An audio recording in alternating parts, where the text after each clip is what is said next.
ഇപ്പം ഇന്ന് നടന്നിട്ടുള്ള ഈ LDF യോഗം ആകെ അങ്ങ് ചീറ്റിപ്പോയി എന്ന് ചിലരെങ്കിലും വിലയിരുത്തുന്നതായി ഞാൻ കണ്ടു. ഞാനങ്ങനെ വിചാരിക്കുന്നില്ല. ഈ LDF യോഗം LDF മുന്നണിയുടെ തന്നെ ഭാവിയെ സംബന്ധിച്ച് വളരെ നിർണായകമായ ഒരു യോഗമായിരുന്നു എന്ന് തന്നെയാണ് ഞാൻ കരുതുന്നത്. കാരണം ഇന്നിപ്പോൾ LDF യോഗത്തിൽ നമുക്കറിയാമല്ലോ, വർഗീസ് ജോർജ് അടക്കമുള്ള നേതാക്കൾ വന്ന് പുറത്ത് പറഞ്ഞൊരു കാര്യം വെച്ചാൽ ഈ യോഗത്തിൻ്റെ അജണ്ടയിൽ തന്നെ ഈ സംസ്ഥാനത്ത് കത്തിയെരിഞ്ഞുകൊണ്ടിരിക്കുന്ന ഒരു രാഷ്ട്രീയ വിഷയം, LDFും LDF സർക്കാരും നേരിട്ടുകൊണ്ടിരിക്കുന്ന ഒരു വലിയ രാഷ്ട്രീയ പ്രതിസന്ധി അജണ്ടയിൽ പോലും ഇല്ലായിരുന്നു എന്നുള്ളതാണ്. അപ്പോൾ എത്ര ഏകപക്ഷീയമായിട്ടാണ് CPM-ഉം അതിൻ്റെ നേതൃത്വവും ഇടതുപക്ഷ മുന്നണിയുടെ യോഗത്തിലെ അജണ്ട തീരുമാനിക്കുന്നത്. എന്നിട്ട് എന്താ യോഗത്തിൽ സംഭവിച്ചത്? RJD ആദ്യം തന്നെ ഈ വിഷയം ചർച്ചയ്ക്ക് എടുക്കണമെന്ന് ഉന്നയിച്ചു, CPI ആവശ്യം ഉന്നയിച്ചു, NCP ആവശ്യം ഉന്നയിച്ചു. ഒടുവിൽ അവരുടെ സമ്മർദ്ദത്തിൽ ഈ വിഷയം ചർച്ച ചെയ്യേണ്ടി വന്നു. അതൊരു ചെറിയ കാര്യമല്ല.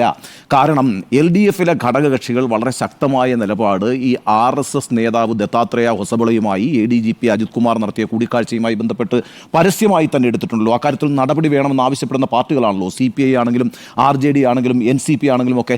അവരിന്ന് ഈ ആവശ്യം ശക്തമായി ഉന്നയിച്ചിട്ടുണ്ടെന്നേ. അതിനുള്ള മറുപടിയായി മുഖ്യമന്ത്രി നൽകിയിരിക്കുന്ന ഒരു ഉറപ്പ് ആ കൂടിക്കാഴ്ചയുമായി ബന്ധപ്പെട്ട കാര്യങ്ങൾ കൂടി ഈ അന്വേഷണത്തിൽ ഉൾപ്പെടുത്താം എന്നുള്ളതാണ്. അതിലേക്ക് നമുക്ക് വരാം. എങ്കിൽ കൂടിയും ഞാൻ വിചാരിക്കുന്നത് അടുത്ത ദിവസങ്ങളിലൊക്കെ തന്നെ LDF മുന്നണിക്കകത്തും പുറത്തും ഇതൊരു പുകയുന്ന വിഷയമായി മാറും. CPIക്കോ RJDക്കോ അല്ലെങ്കിൽ മറ്റു ഘടകകക്ഷികൾക്കോ ഇക്കാര്യത്തിൽ നിശബ്ദത പാലിച്ച് CPM-ന്റെ ഒരു ഏകാധിപത്യത്തിന് താഴെ മുട്ടുമടക്കിയിരിക്കാൻ കഴിയില്ല എന്ന് തന്നെയാണ് ഞാൻ വിചാരിക്കുന്നത്. നോക്കൂ, ഏറ്റവും പ്രധാനപ്പെട്ട കാര്യം എന്ന് വെച്ചാൽ ഇപ്പോൾ ADGP അജിത് കുമാറിനെതിരായിട്ട് PV അൻവർ വളരെ ശക്തമായ കുറേ ആരോപണങ്ങൾ ഉന്നയിച്ചിട്ടുണ്ട്. ആ ആരോപണങ്ങളുടെ അടിസ്ഥാനത്തിൽ ഒരു അന്വേഷണവും സർക്കാർ പ്രഖ്യാപിച്ചിട്ടുണ്ട്. അത് സംസ്ഥാന DGP നേതൃത്വം കൊടുക്കുന്ന ഒരു അന്വേഷണ സംഘമാണ് അതേക്കുറിച്ച് അന്വേഷിച്ചുകൊണ്ടിരിക്കുന്നത്. നമുക്കറിയാമല്ലോ, വളരെ ഗുരുതരമായ ആരോപണങ്ങളാണ് PV അൻവർ ഉന്നയിച്ചിരിക്കുന്നത് അജിത് കുമാറിനെതിരെ.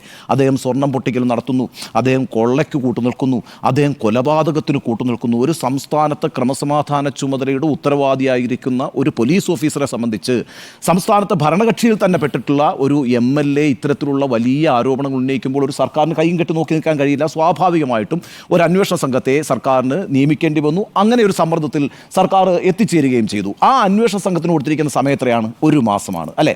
ആ 1 മാസത്തിനകത്ത് ഈ പറയുന്ന സംസ്ഥാന പോലീസ് മേധാവി തന്നെ നേതൃത്വം കൊടുക്കുന്ന അന്വേഷണ സംഘത്തിന് റിപ്പോർട്ട് കൊടുക്കേണ്ടി വരും. ആ റിപ്പോർട്ട് എന്തായിരിക്കും? നമുക്ക് അതൊന്നും ആലോചിക്കണമല്ലോ.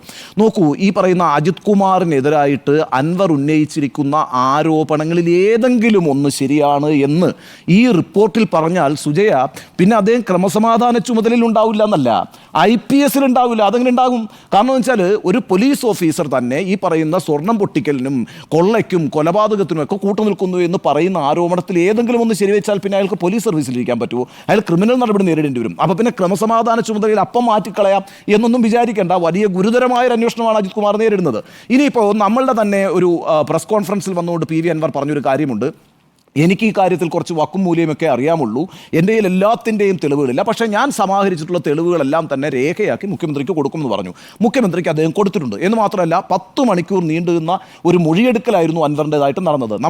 ഇന്നിപ്പം പിന്നെ ADGP-യുടെ മൊഴിയെടുക്കുകയാണ് ഈ വിഷയത്തിൽ. അപ്പോൾ വളരെ ഗൗരവതരമായി തന്നെ ഈ അന്വേഷണം പോകുന്നുണ്ട്. ഈ അന്വേഷണ റിപ്പോർട്ട്, വരാനിരിക്കുന്ന അന്വേഷണ റിപ്പോർട്ടിൽ ഒരു കാര്യം പോലും തെളിയിക്കാൻ കഴിഞ്ഞിട്ടില്ലെങ്കിൽ പിന്നെ ADGP അജിത് കുമാർ വെറുതെ ഇരിക്കുമെന്ന് വിചാരിക്കുന്നുണ്ടോ? അജിത് കുമാറിനെ പരസ്യമായി സമൂഹത്തിൽ കൊള്ളക്കാരനെന്നും കൊലപാതകയെന്നും സ്വർണം പൊട്ടിക്കലുകാരെന്നും വിളിച്ചിട്ടുള്ള ഈ MLA-ക്കെതിരായിട്ട് നിയമ നടപടിയായിട്ട് അദ്ദേഹം പോകുമെന്ന് തന്നെ അദ്ദേഹം നേരത്തെ പ്രഖ്യാപിച്ചിട്ടുണ്ടെന്നേ. അപ്പോൾ ഇന്നിപ്പോൾ ഈ LDF യോഗത്തിന് ശേഷം ആന്റണി രാജു പറഞ്ഞൊരു കാര്യമുണ്ട്. ആരോപണങ്ങളാണ് ഉന്നയിച്ചിരിക്കുന്നത്. ആ ആരോപണങ്ങളുടെ അടിസ്ഥാനത്തിൽ വളരെ പെട്ടെന്ന് ഒരു ഉദ്യോഗസ്ഥനെ ചുമതലയിൽ നിന്ന് മാറ്റാൻ കഴിയില്ല. വരുന്ന റിപ്പോർട്ടിൽ ഈ പറയുന്ന ആരോപണങ്ങളൊന്നും സ്ഥിരീകരിക്കാൻ കഴിയാതെ വന്നു കഴിഞ്ഞാൽ അത് സർക്കാരിൻ്റെ പ്രതിച്ഛായയെ ബാധിക്കും. ആ അർത്ഥത്തിൽ ഇപ്പോൾ അടിയന്തരമായ നടപടി വേണ്ട എന്ന് ആന്റണി രാജു എന്ന് പറയുന്ന അദ്ദേഹത്തിൻ്റെ പാർട്ടിയിൽ അദ്ദേഹം മാത്രമേ ഉള്ളൂ നമുക്കറിയാമെങ്കിൽ കൂടിയും ഒരു ഘടകകക്ഷി പറഞ്ഞിരിക്കുന്നു. അതിലൊരു വസ്തുതയുണ്ട് എന്നാണ് ഞാൻ മനസ്സിലാക്കുന്നത്. കാരണം ഈ പറയുന്ന ആരോപണങ്ങൾ തെളിയിച്ച് കഴിഞ്ഞാൽ പിന്നെ സ്ഥിതിഗതികളെല്ലാം മാറി. തെളിയിക്കാതിരുന്നാലും വലിയ ഭൂകമ്പം തന്നെയാണ് ഉണ്ടാകാൻ പോകുന്നത്. നമുക്കതിന് അങ്ങനെ ഒരു സമയം നൽകാം. ഇനിയിപ്പോൾ രണ്ടാമത്തെ പ്രശ്നം എന്ന് പറയുന്നത്, ഇന്ന് വർഗീസ് ജോർജ് പറഞ്ഞൊരു കാര്യമുണ്ട്.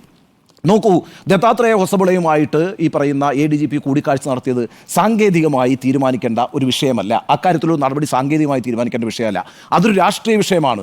ആ രാഷ്ട്രീയ വിഷയമായതുകൊണ്ട് തന്നെ അതിൻ്റെ പരിഹാരം രാഷ്ട്രീയമായിട്ടാണ് ഉണ്ടാകേണ്ടത്.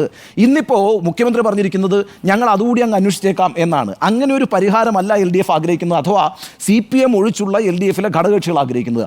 അവരിക്കാര്യത്തിലൊരു രാഷ്ട്രീയ തീരുമാനം മുന്നണി എടുക്കണമെന്നും അതിൻ്റെ ഭാഗമായി സർക്കാർ ക്രമസമാധാന ചുമതലയിൽ നിന്നും ADGP അജിത് കുമാറിനെ മാറ്റണമെന്നുള്ള നിലപാടിലാണ് ഇരിക്കുന്നത്. കാരണം എന്താ വെച്ചാൽ രാഷ്ട്രീയമായി വലിയ തിരിച്ചടി ഉണ്ടാക്കിയിട്ടുണ്ട്. ഈ പറയുന്ന ദത്താത്രേയ ഹൊസബളയുമായിട്ടുള്ള കൂടിക്കാഴ്ച ADGP അജിത് കുമാർ നടത്തിയത് ഇടതുപക്ഷ മുന്നണിയിലെ ഘടകകക്ഷികൾക്ക് വലിയ തിരിച്ചടിയാണെന്നേ. അവരുടെ വോട്ട് ബാങ്കിൽ വലിയ വിള്ളലുണ്ടാകും. നമുക്കറിയാമല്ലോ, ഇടതുപക്ഷത്തിൻ്റെ അതിശക്തമായ വോട്ട് ബാങ്കാണ് ന്യൂനപക്ഷ വോട്ട് ബാങ്ക്. അവിടെയാണ് സംശയമുണ്ടായിരിക്കുന്നത്. ആ സംശയത്തെ പരമാവധി ഉപയോഗപ്പെടുത്തി തങ്ങൾക്ക് അനുകൂലമാക്കാനായിട്ട് UDF ശ്രമിച്ചുകൊണ്ടിരിക്കുമ്പോൾ അവിടെ ഒരു നിശബ്ദത പാലിക്കുക എന്ന് പറഞ്ഞാൽ വീണ്ടും സംശയം ബലപ്പെടുത്തുകയാണ് ചെയ്യുന്നത്. അപ്പോൾ ആ ഒരു രാഷ്ട്രീയ സാഹചര്യത്തെ രാഷ്ട്രീയമായി തന്നെ അഭിമുഖീകരിച്ചുകൊണ്ട് രാഷ്ട്രീയമായി തീരുമാനമെടുക്കണമെന്നാണ് ഘടകകക്ഷികൾ ആവശ്യപ്പെട്ടത്. ആ തീരുമാനം എന്തുകൊണ്ടാണ് എടുക്കാതിരുന്നത്? അതിൻ്റെ കാര്യം ഞാൻ പറയാം. ഞാൻ കഴിഞ്ഞ ദിവസവും പറഞ്ഞിട്ടുള്ളതാണ്. ഈ ADGP അജിത് കുമാർ ദത്താത്രേയ ഹൊസബളയെ മിനിഞ്ഞാന്ന് കണ്ടു എന്ന് വിചാരിക്കുക, ഇന്നലെ സ്പെഷ്യൽ ബ്രാഞ്ച് റിപ്പോർട്ട് കൊടുത്തു എന്ന് വിചാരിക്കുക, ഇന്ന് നടപടിയെടുത്തു എന്ന് വിചാരിക്കുക, പ്രശ്നങ്ങളില്ല. അതേസമയം ഇതെന്താ പ്രശ്നം എന്നറിയാവോ? 16 മാസങ്ങൾക്ക് മുമ്പാണ് ADGP അജിത് കുമാർ ഹൊസബളയുമായി കൂടിക്കാഴ്ച നടത്തിയിരിക്കുന്നത്. തൊട്ടടുത്ത ദിവസം തന്നെ സ്പെഷ്യൽ ബ്രാഞ്ചിൻ്റെ റിപ്പോർട്ടുണ്ടായി. ആ റിപ്പോർട്ട് മുഖ്യമന്ത്രി അറിഞ്ഞിട്ടുണ്ട്. എന്നിട്ട് 16 മാസം കഴിഞ്ഞ് പ്രതിപക്ഷ നേതാവായിട്ടുള്ള VD സതീശൻ പൊതുജനങ്ങളുടെ മുമ്പാകെ ഒരു വാർത്താ സമ്മേളനത്തിലൂടെ ഈ കാര്യം പറയുമ്പോഴാണ് നിങ്ങൾക്കറിയാവോ CPM ഈ വിഷയം അറിയുന്നത്. CPM മാത്രമല്ല, ഭരണകക്ഷിയിൽപ്പെട്ട മറ്റ് രാഷ്ട്രീയ പാർട്ടികളും ഈ വിഷയം അറിയുന്നത് പോലും പ്രതിപക്ഷ നേതാവ് പറഞ്ഞതിന് ശേഷമാണ്. അപ്പോൾ 16 മാസം ഭരിക്കുന്ന പാർട്ടിയായിട്ടുള്ള CPM-നെയും ആ മുന്നണിയിലെ മറ്റ് ഘടകകക്ഷികളെയും ഇരുട്ടിൽ നിർത്തിയില്ലേ മുഖ്യമന്ത്രി? അതിന് മറുപടി പറയണ്ടേ? അഥവാ എന്തുകൊണ്ട് ഈ വിവരം അറിഞ്ഞിട്ടും മുഖ്യമന്ത്രി അജിത്തിനെ തന്നെ തുടരാൻ അനുവദിച്ചു ക്രമസമാധാന ചുമതലയിൽ? അത് ഈ CPM പ്രതിനിധാനം ചെയ്യുന്ന രാഷ്ട്രീയത്തിനെതിരല്ലേ? നോക്കൂ, വളരെ പ്രധാനപ്പെട്ട ഒരു പോസ്റ്റാണ് ക്രമസമാധാന ചുമതല എന്ന് പറയുന്നത്. ആ പോസ്റ്റിലിരിക്കുന്ന ഒരാൾ ആ സർക്കാരിൻ്റെ രാഷ്ട്രീയ നയത്തിന് വിപരീതമായി പ്രവർത്തിച്ചു എന്ന് പറഞ്ഞാൽ അതിനെ അപ്പം മാറ്റും. അത് പൊളിറ്റിക്കൽ ഡിസിഷനാണ്. ആ പൊളിറ്റിക്കൽ ഡിസിഷൻ എടുക്കാതെ മുഖ്യമന്ത്രി ഇദ്ദേഹത്തിനെ സംരക്ഷിച്ചിട്ടുണ്ടെങ്കിൽ എന്തുകൊണ്ട് എന്ന് മറുപടി പറയേണ്ടി വരും. അതാണ് CPM ഇപ്പോൾ അഭിമുഖീകരിക്കുന്ന പ്രതിസന്ധിയെ. നിങ്ങൾ ഇന്നത്തെ വാർത്താ സമ്മേളനത്തിൽ TP രാമകൃഷ്ണൻ്റെ ഒരു മറുപടിയുണ്ട്, അത് ശ്രദ്ധിച്ചോ? അതായത് ജാവ്ദേക്കറുമായിട്ടുള്ള കൂടിക്കാഴ്ചയുടെ അടിസ്ഥാനത്തിലല്ലേ EP ജയരാജനെ മാറ്റിയെന്നൊരു ചോദ്യം വന്നു. അപ്പോൾ എന്താ പറഞ്ഞു പറയാ? ആര് പറഞ്ഞു എന്നാ ചോദിച്ചത്. ജാവ്ദേക്കറുമായി കൂടിക്കാഴ്ച നടത്തിയതിൻ്റെ അടിസ്ഥാനത്തിലല്ല EP ജയരാജനെ LDF കൺവീനർ സ്ഥാനത്ത് നിന്ന് മാറ്റിയത് എന്ന് അദ്ദേഹം വ്യക്തമായി പറയുന്നു. എന്നാൽ 10 ദിവസം മുമ്പ് MV ഗോവിന്ദനാണല്ലോ സംസ്ഥാന സെക്രട്ടറി CPM-ന്റെ വാർത്താ സമ്മേളനം നടത്തിയിട്ട് EP ജയരാജൻ ഒഴിഞ്ഞു പോകുന്നു, LDF കൺവീനർ സ്ഥാനത്ത് നിന്ന് മാറ്റിയെന്ന് അദ്ദേഹം പറഞ്ഞിട്ടില്ല. ഒഴിവായി എന്ന വാക്കാണ്. അതിപ്പോൾ പബ്ലിക് ഡൊമൈനിലുണ്ട്, ആർക്കും ആ വാർത്താ സമ്മേളനത്തിൽ നോക്കാവുന്നതാണ്. ആ വാർത്താ സമ്മേളനത്തിൽ ഈ ചോദ്യം വരുന്നുണ്ട്, ജാവ്ദേക്കറുമായി കൂടിക്കാഴ്ച നടത്തിയുകൊണ്ടാണോ നടപടി എന്ന്. അപ്പോൾ MV ഗോവിന്ദൻ വളരെ കൃത്യമായി പറയുന്നുണ്ട്, LDF-ന്റെ കൺവീനറായി പ്രവർത്തിക്കുന്നതിൽ പരിമിതികളുണ്ട് എന്നാണ് ആ വാക്കാണ് ഉപയോഗിച്ചത്. പരിമിതികളുണ്ട് ജയരാജന്. അതോടൊപ്പം തന്നെ തെരഞ്ഞെടുപ്പ് ദിവസം നടത്തിയ പ്രസ്താവനകളും ഒക്കെ ഇതിന് കാരണമായിട്ടുണ്ട്. അതുമൊരു കാരണമാണ് എന്ന് തന്നെ വ്യക്തമായി പറഞ്ഞിട്ടുണ്ട്. 10 ദിവസം മുമ്പാണ് CPM സംസ്ഥാന സെക്രട്ടറി MV ഗോവിന്ദൻ അത് പറഞ്ഞത്. ഇന്നിപ്പോൾ TP രാമകൃഷ്ണൻ എന്തിനാ MV ഗോവിന്ദനെ തിരുത്തിയത്? അതിൻ്റെ പ്രശ്നം എന്താണെന്ന് അറിയോ? അത് രാഷ്ട്രീയമാണ്. കാരണം എന്താ വെച്ചാൽ ജാവ്ദേക്കറുമായി കൂടിക്കാഴ്ച നടത്തിയതിൻ്റെ പേരിൽ EP ജയരാജനെ പോലെ കേന്ദ്ര കമ്മിറ്റി അംഗം LDF കൺവീനർ സ്ഥാനത്ത് നിന്ന് പാർട്ടി മാറ്റി നിർത്തി എന്ന് പറഞ്ഞാൽ അതൊരു രാഷ്ട്രീയ ആയുധമല്ലേ എതിരാളികൾക്ക്?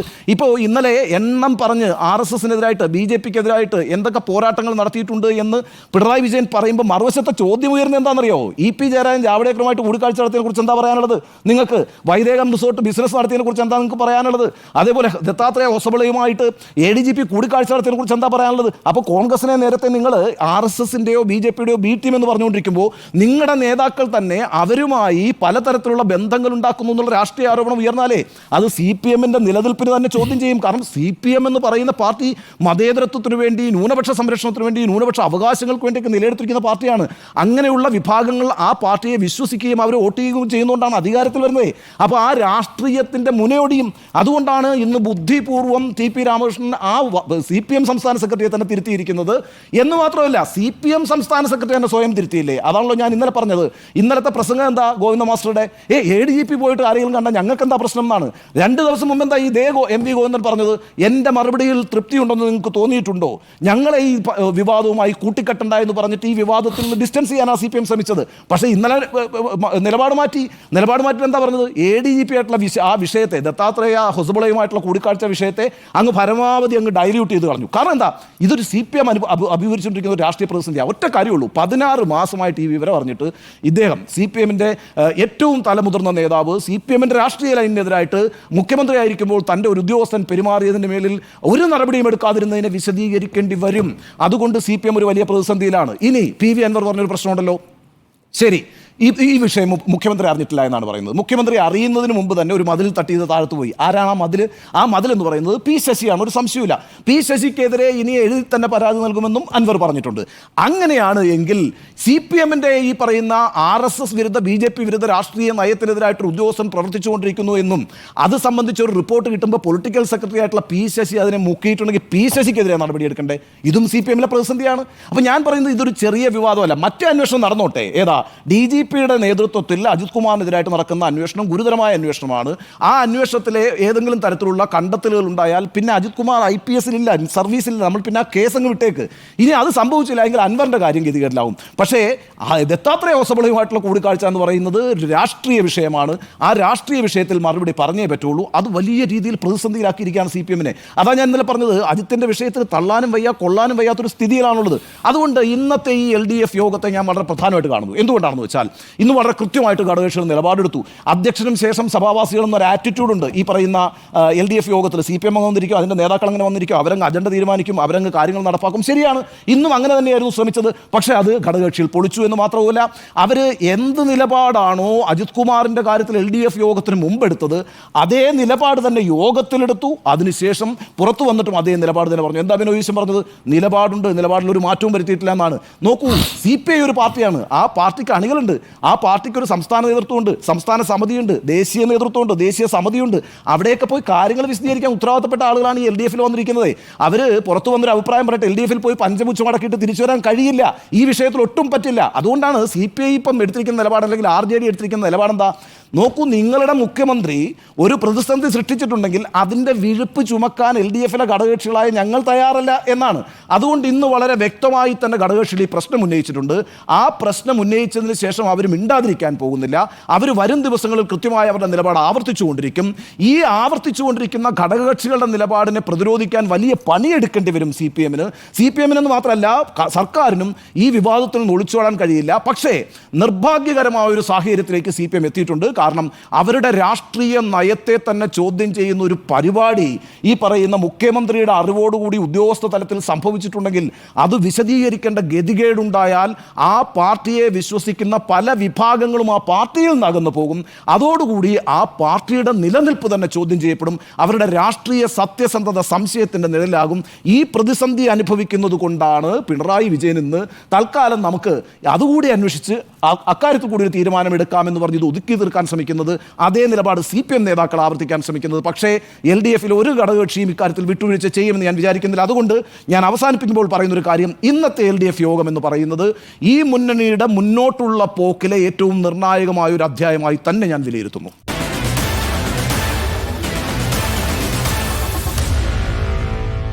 Meet the editors.